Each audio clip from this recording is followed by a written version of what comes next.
Bismillah, wassalatu wassalamu ala rasulillah.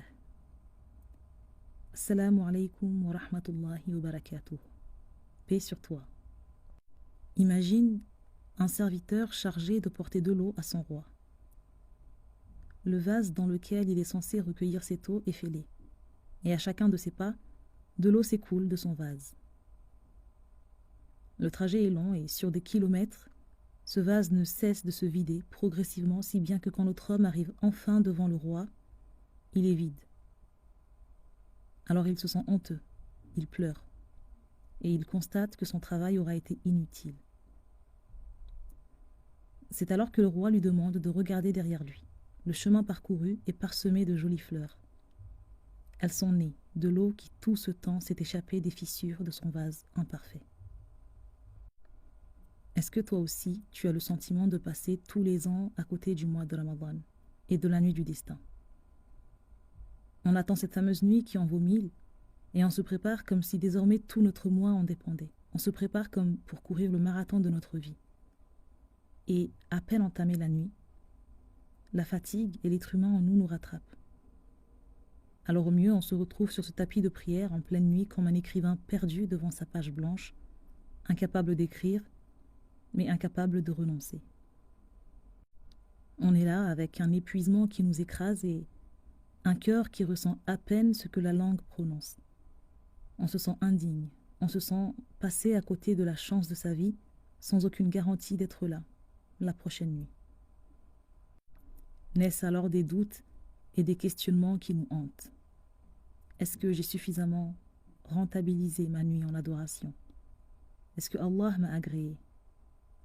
Vais-je passer à côté de ce mois? Encore.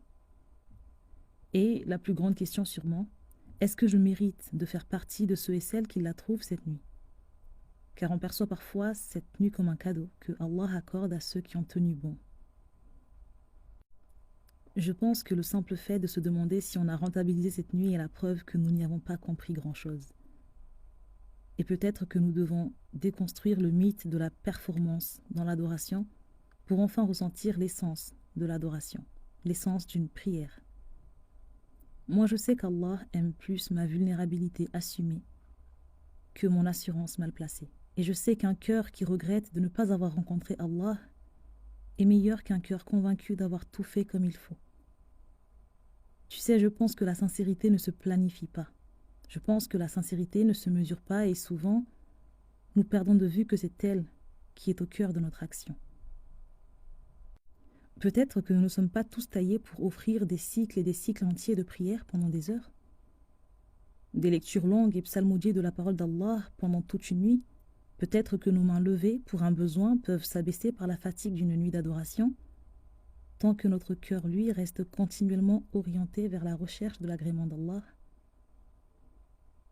Peut-être que nous ne sommes pas capables de pleurer à chaque verset et de rester debout 6 heures d'affilée, mais peut-être que la meilleure adoration, c'est aussi de dire « Ya Allah, je suis épuisée, je suis imparfaite, mais je suis là. Je n'ai pas osé dormir, sachant que tu nous as donné rendez-vous. Tout ce que je connaissais du Coran, je l'ai lu en 3 minutes 20. J'ai perdu plus de temps à dormir sur ce tapis que je n'ai passé de temps à prier dessus.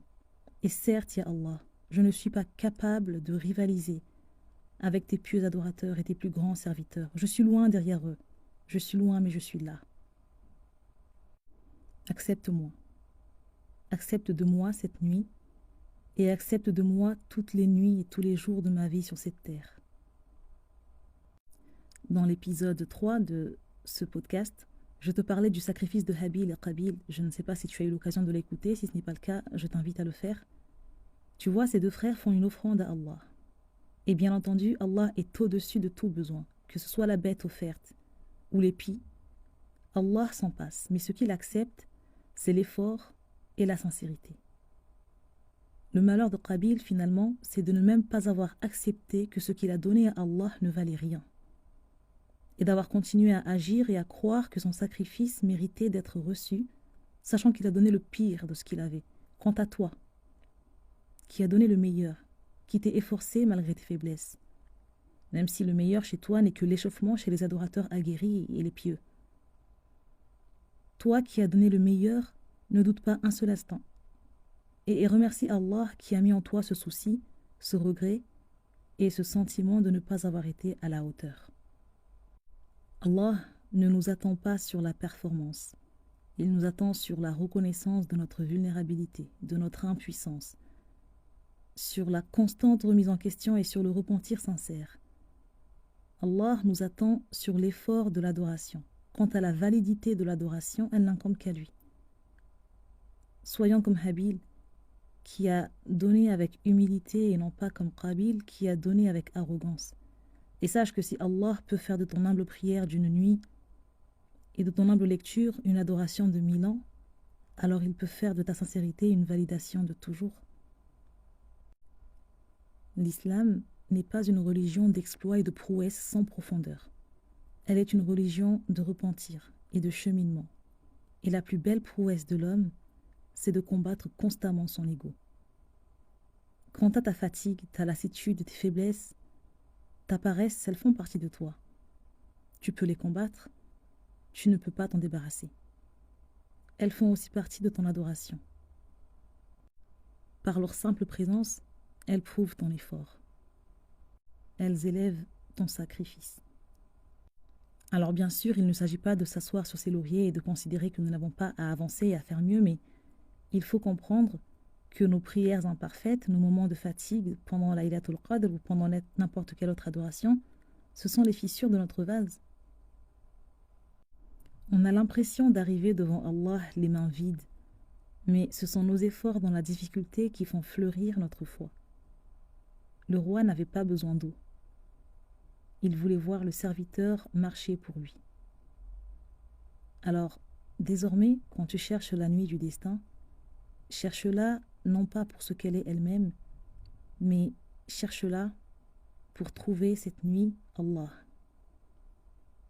J'entends par là pour trouver sa satisfaction et son agrément. Parce que sa satisfaction vaut plus que 1000 nuits d'adoration. Elle vaut une éternité de félicité. Quant à lui, il est Allah, le Dieu de ceux qui courent, de ceux qui marchent, et même de toi et moi, qui rampons. Si cet épisode a trouvé écho en toi, je t'invite à demander pardon pour toi, pour moi et pour les croyants. Et je te donne rendez-vous pour un prochain épisode, Inch'Allah.